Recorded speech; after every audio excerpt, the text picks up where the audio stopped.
Okay, so now we need to make sure that when the user goes to the page to upload their new profile image, they actually have access to be able to create a portal comment and create notes and then also view that information. So to do that, we're going to make sure that we've got some entity permission records set up.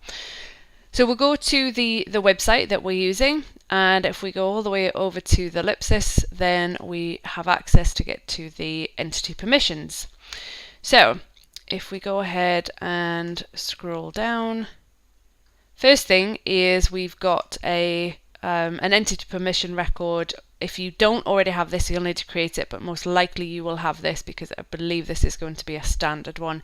So we want to give global permissions to notes. The entity name is actually annotation, so that's why you'll see annotation, but you're going to select the notes, make sure that the website is correct, and then our privileges, we've got read, create, append, write, and append to. The only one that I haven't given them is delete.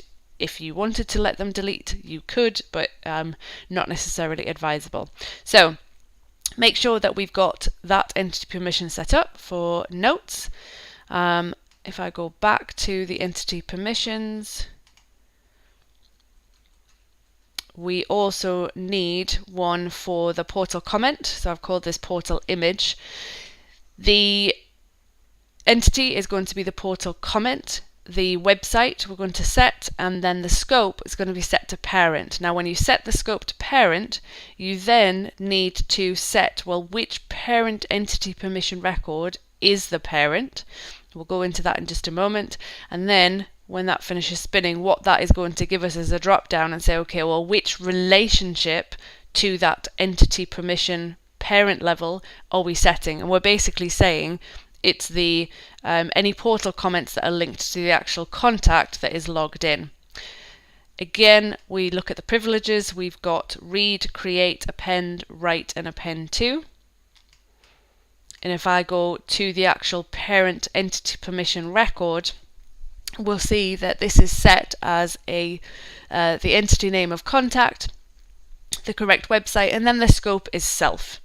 So read, append, write, append to. So these are the entity permission records that you're going to need to make sure that you've got set up.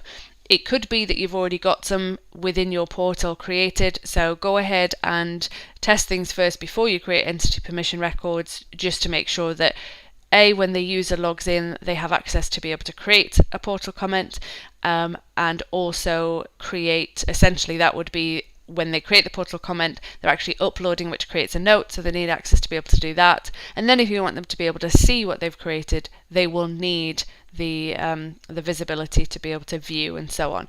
So check those first in your portal, and if not, you'll need to go ahead and create those entity permission records.